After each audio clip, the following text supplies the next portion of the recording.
People are complicated. Nobody is simply selfish or sad. No one is born bad or heroic. We are a collection of memories and experiences, some good and some not so good. These messes of thoughts and emotions can be hard to handle sometimes, but they're also what makes us unique. It's what makes you, well, you.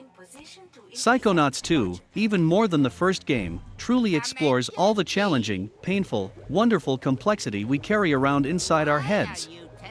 The end result is an action platformer with a lot to say, a ton of heart, and only a few minor design flaws. Microsoft provided me with an early code for Psychonauts 2, which picks up shortly after the events of the original game and its VR spin-off. Fresh off of rescuing the head of the Psychonauts, protagonist Raz and his fellow agents make a jubilant return to their HQ, the Motherlobe.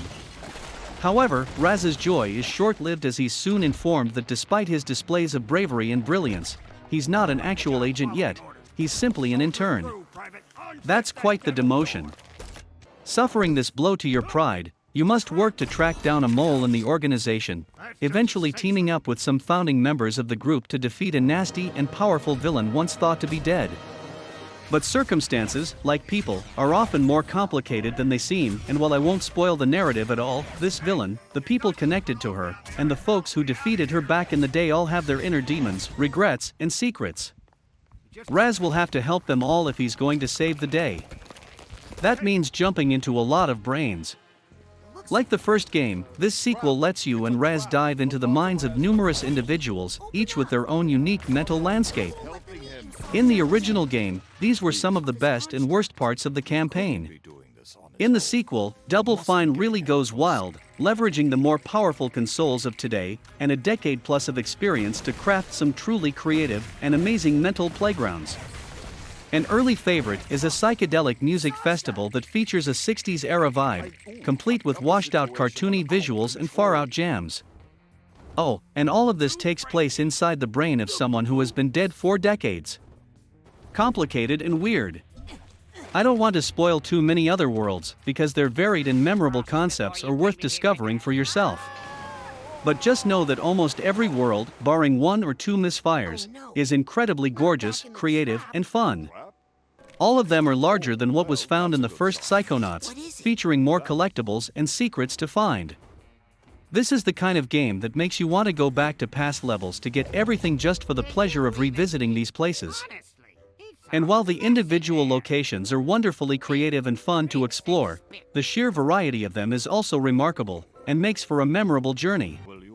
How many games let you go to a trippy music festival, explore a huge, magical library, and then let you visit a city filled with anthropomorphized germs?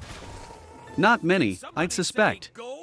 Luckily, exploring these worlds is made easier by the fact that most of Raz's powers from the first game return, like pyrokinesis and Psyblast, now enhanced with some new features and upgrades to obtain.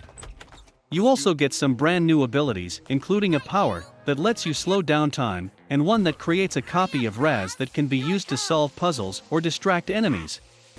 All of these powers are useful too in their own ways, and I often found myself changing powers out for different ones as I pushed forward on my psychic adventure.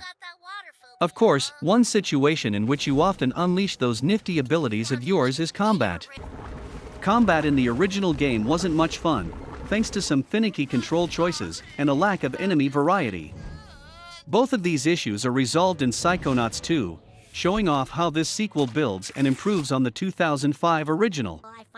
You can now freely map any 4 powers to the triggers and shoulder buttons, which is very useful for areas that rely on specific abilities. For example, you might need both the ability to slow time and the power to zip around thought bubbles to get through a gauntlet of spinning blades over pits of death. But after that, you may want Psyblast back, to take out some tiny enemies spawning in waves. So you just quickly swap out your powers, nothing is locked away behind too many menus. Being able to quickly map powers to whatever buttons you prefer keeps you immersed in the action, and does away with some of the first game's unnecessary frustration. Psychonauts 2 isn't about gunning down the big boss at the end and cheering over their dead body. It's about understanding that even the biggest asshole is still a person, and deep down they may just need some help. We all need some help sometimes. The key is asking for it.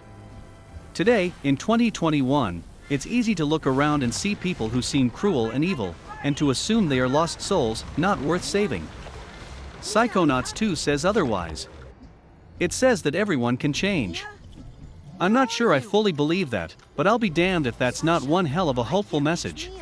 I think she's been dementostrated.